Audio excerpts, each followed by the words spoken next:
Hello and welcome to this edition of The Hub on CGTN. I'm Wang Guan in Shanghai, China. Now, the European Union has decided to levy countervailing duties against Chinese-made electric vehicles. This coincided with the United States stepping up its technological containment vis-à-vis China. What is the future of China-European relations? Will Europe follow in footstep with the United States, not just in terms of security, but economically as well? Now, our conversation today is with Mr. Danilo Türk, the former president of Slovenia. President Türk, we're here in Shanghai, the beautiful Bund, for the ESG conference. We'll have to start with something more relevant and more somber. The European Union's decision to levy tariffs, countervailing tariffs, on Chinese electric vehicles. Of course, we as Chinese feel that is unfair given the capacity of us to produce and the undercapacity of some. How do you look at all this? Why did the European Union come to this conclusion, regardless of economists' opposition? Why do you think that's the case? Well, I think that the European Union was caught by surprise. They didn't expect such a rapid and high-quality development of production of electric vehicles in China. Of course, the production was in the process for some time now, but the effects are rather dramatic. The quality of vehicles, the availability of vehicles, the affordability of vehicles has been such that European manufacturers were all surprised, and European institutions are taking the kind of automatic response that is, higher tariffs. That's not a good approach. I am very doubtful about this approach by European Union. I think European Union is sometimes taking too much of a protectionist stance, and that is not going to be particularly helpful either to European Union or any of European Union's partners. So in European Union, we really need a further discussion on, all right, how do we want to work with China? Because China has become so important and so effective in many ways that we have to define our cooperative arrangements in an adequate way. It makes no sense to accumulate non-tariff barriers, to accumulate other things. We have to figure out how to bring European Union and China closely into a comprehensive process of improvement. What do you think is behind the European Union's decision? I mean, in America, where I used to work for 8 years as a correspondent, the power of the lobbyists against the 400-strong members of Congress is very strong.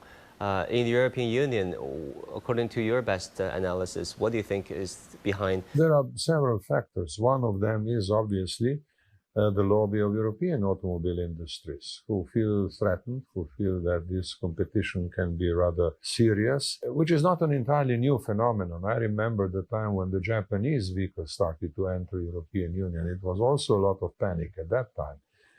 So a panicky reaction to a new major player in the production of automobiles is certainly one factor.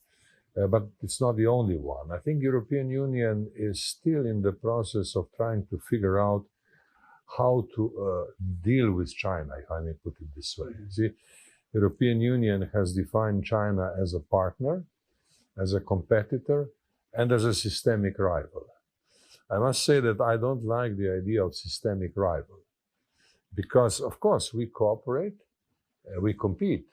Competition and cooperation are two sides of the same coin. And European Union has to be prepared for both cooperation and competition.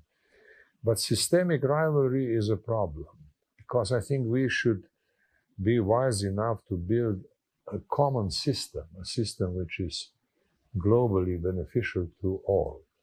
If you say systemic rival, that sounds a little bit like I have to block that other in order to be dominant. Now, I'm sufficiently familiar with politics that I know that politics is about power, clearly, and we have to be realistic about that. But politics is also about charting the future, and future can be developed together. And I believe that that is a deficit in European policy making right now. I am not sure to what extent China is thinking about European Union as a genuine partner, beyond competition, beyond systemic rivalry. Of course, systemic rivalry is not a terminology used in China, but it is something that apparently has an impact, and one would have to have a serious discussion about that.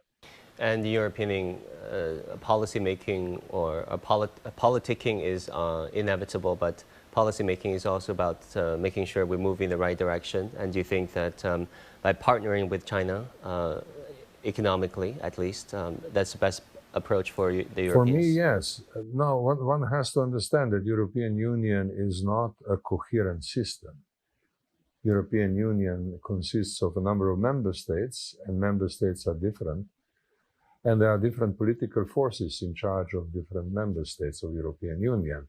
Some of them are really very open-minded and would like to develop a kind of a synergy between China and European Union. Others are more conservative. Some are fearing that China may actually harm the prosperity of Europe by, taking advantage of its production capacity, innovative spirit, dynamism, and so forth. So one has to understand the complexity of European Union also. There are countries which are really very advanced, there are countries which are very open-minded, but there are also countries which are worried. And you talk about the fact that the European Union navigated through its initial animosity towards, or bitterness towards Japan and the Japanese car-making industry when Japan exported over 50% of its entire manufactured cars. How do you think that episode can perhaps inform and enlighten today's European approach vis-a-vis China? This is a very good question, and I don't have an answer. I do have, however, a wish. I would like people to study the experience of Japan. See, I would like them to study the whole experience which moved from fear and panic into a much more cooperative system. I'm sure that the Chinese vehicles will be very popular because they are comfortable, they are easy to maintain, and they are, at least that's what I have seen in China when I visit.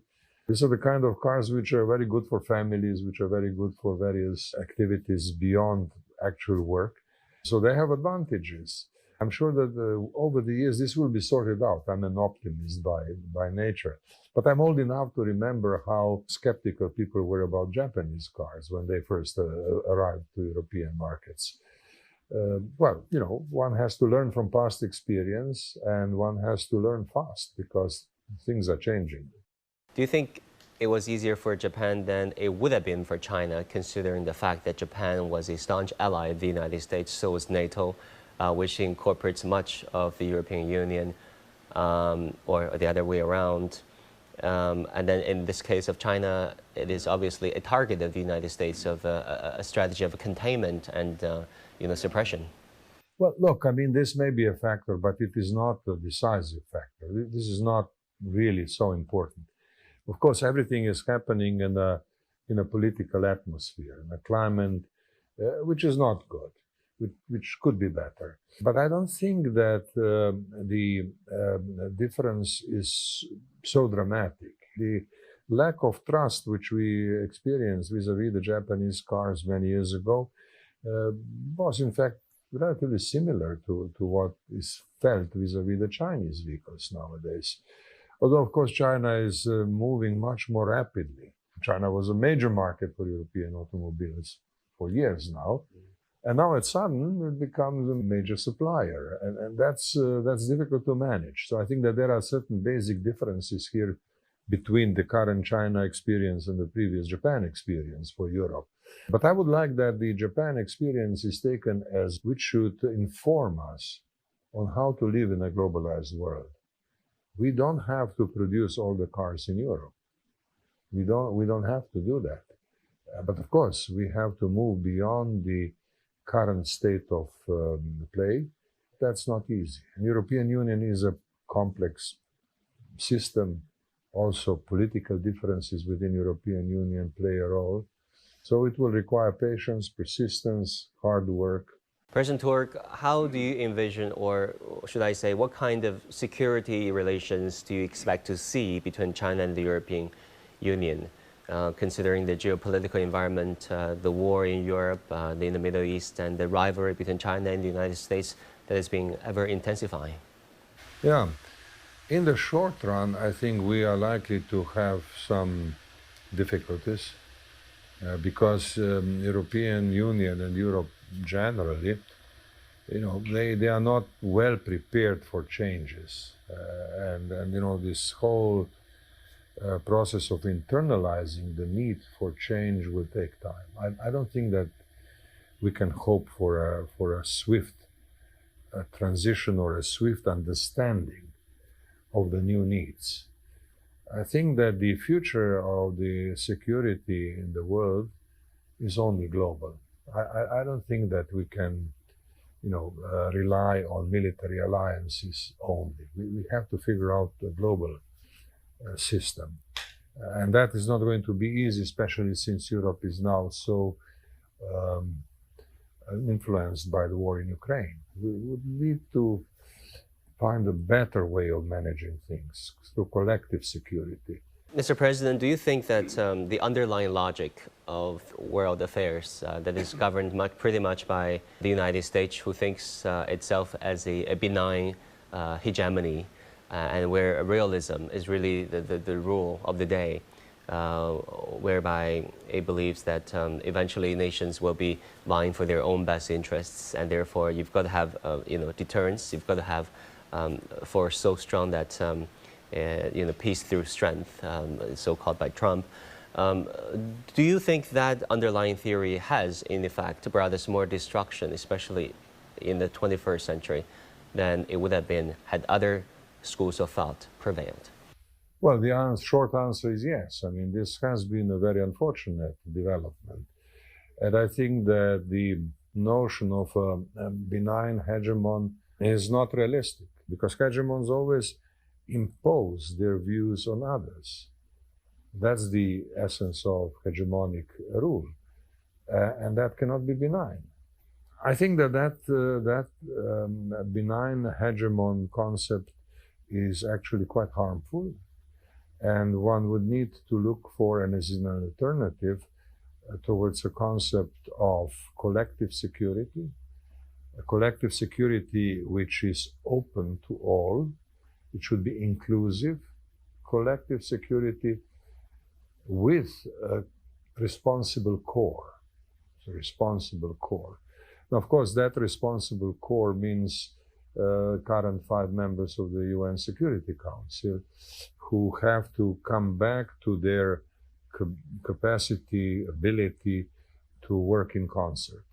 We had such a situation recently when it was possible for a short period in history, in the 1990s, to work as a collective core. And then, of course, the overall system of collective security can function better.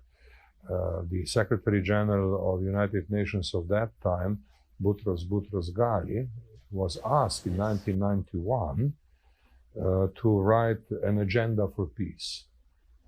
And that request was made unanimously by all members of the Security Council, including all permanent members of the Security Council. So the Secretary General of the United Nations produced a blueprint. And that blueprint needed to be finalized, to be worked out in detail, which did not happen because complications that have taken place subsequently have actually led the major powers to go in different directions. So right now, I think there is no inevitability in the tendency to move towards a kind of a bloc divisions. This is not inevitable.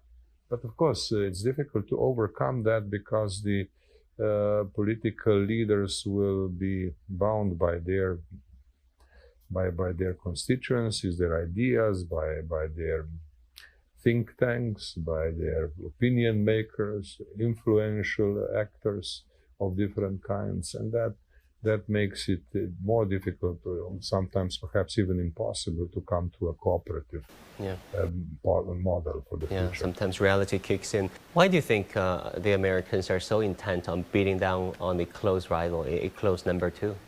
America is place where competition has strong roots. I mean, they are, they like to compete. And then on top of that, they have been and continue to be the leading power of the world.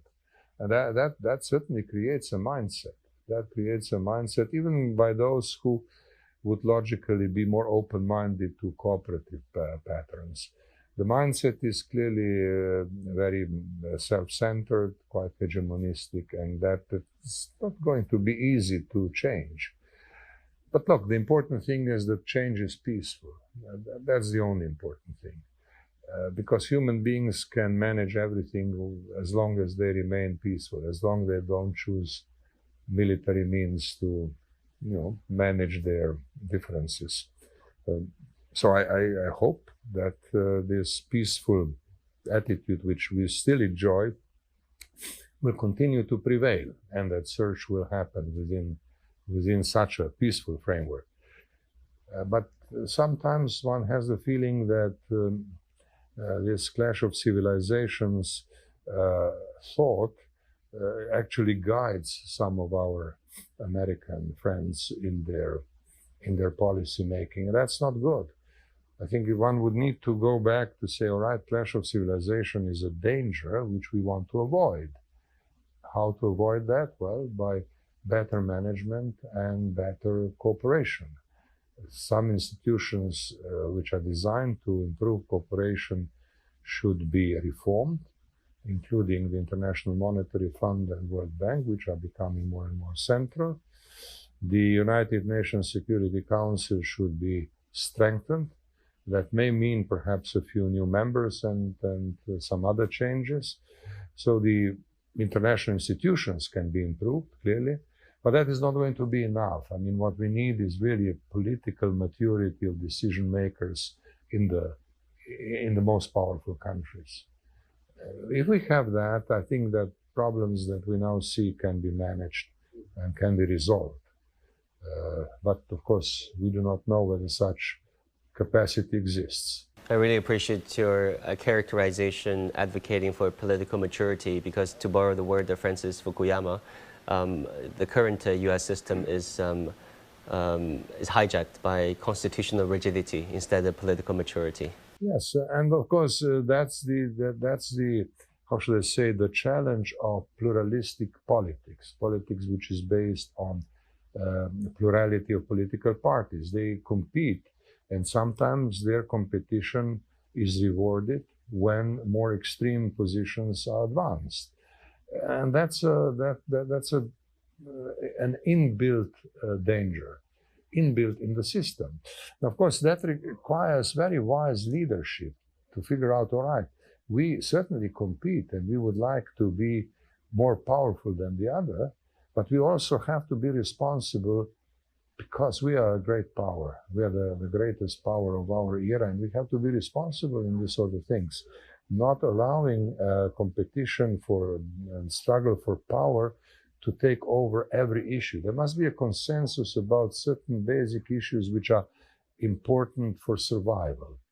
And one of them is to make sure that the competition between the United States and China remains within reasonable framework. There will have to be competition, clearly, but there will have to be cooperation also.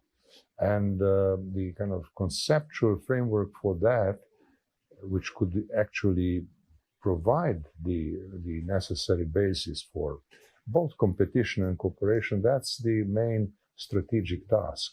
Talking about China, President Türk, you've written extensively, you've studied extensively about China, you've written books about China, visiting the country, dozens of times so far? Well, like 40 times, but I haven't written very much about China. I still have to be very humble. You know, China is an old civilization, a great country, and one should be careful before one says, okay, I really know China. What message do you want to convey to the China watchers outside China who may not speak the language, may not get their information and narratives from Chinese language sources, who rely mostly on Anglo-Saxon media sources, who have a certain stereotype and point of view towards China, which may be a far cry from the reality happening on the ground? What kind of a country do you feel China is, and what about the merit of its leaders, thought leadership, proposing peace, security, civilization, in harmony, in sync, a collective future, so on and so forth. Yeah, well, if you say shared future, this sounds like an invitation. All right, come, let's talk about future. We want to have good future. We are not necessarily against your good future. We have to make sure that future is good for everybody.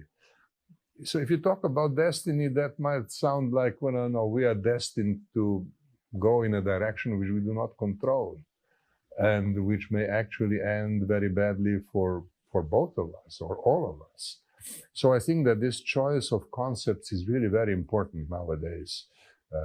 And I think that political leaders should really use their imagination to figure out what kind of practice and what kind of principles they want to put in place to make sure that this idea of shared future, for example, becomes really the guiding idea of our time. I think it's a very good idea which we should be strengthening. It's not entirely new either. I mean, the United Nations was based on the idea of a shared future. That is why we come together in a big inclusive organization. And again, that idea came from the United States. It was the United States of America which really pushed for both League of Nations and subsequently the United Nations, because they believed in this idea of shared future. Now, China is expressing the idea of shared future in its own way, but it is basically very close to this same idea. Now, of course, great ideas are important because they then define further thinking and also further activity, further action. So I would like the thought of common future to be given really proper attention and imagination to figure out what it all entails on all fields. One of them is security that we discussed, but also trade, World Trade Organization, and there are many other aspects of it. That is what I think is absolutely fundamental. And the second thing is intensity of communication. There have to be visits, there have to be meetings, people have to talk, people have to engage in real discussion. You can't rely only on what you will find in this or other journal. You have to open the space and the opportunities for many people to talk. That's my second point. This is what we need. This is what we need, and this is what we do not have in a sufficient measure, I would say. It's very often we, meaning political class, is satisfied with cliches, with kind of a simplified formula, and of course that doesn't lead us very far. What kind of a power do you feel that the Global South is shaping up to be, and also how are they, if they were becoming a power to be reckoned with, shaping global norms and governance?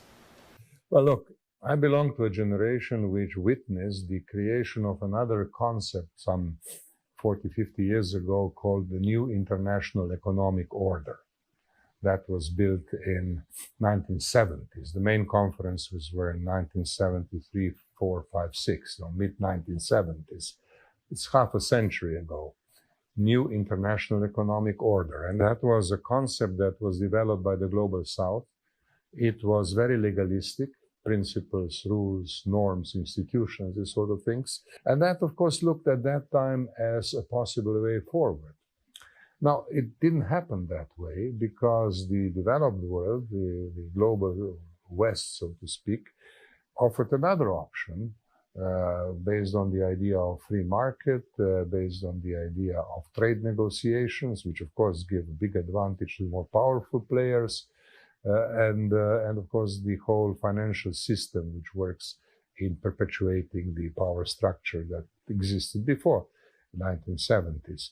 So the idea of new international economic order as largely a legalistic concept could not succeed.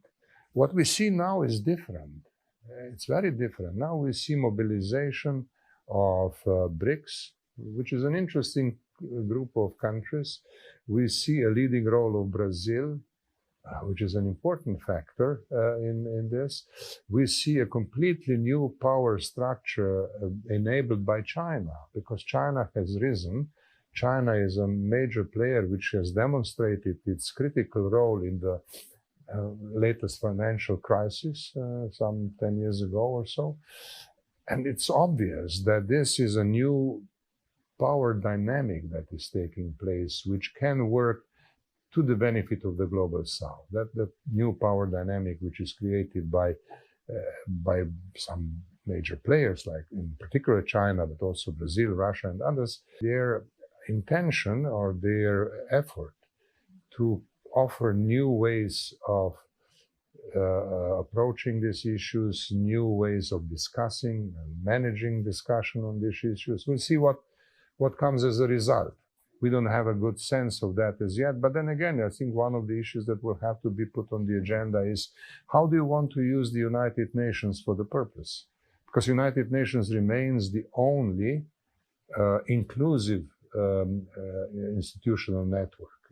And it is already very well developed. It would be very good if all these movements that we see could find their final act in a strategy accepted by the United Nations, genuinely accepted by everybody, including the West, of course. That would be my hope and my vision. That's an objective, that's a direction worth fighting for. And I hope we will move in that direction. And that will do it for this edition of The Hub on CGTN. I'm Wang Guan in Shanghai. Thank you so much for tuning in. I'll see you again next time.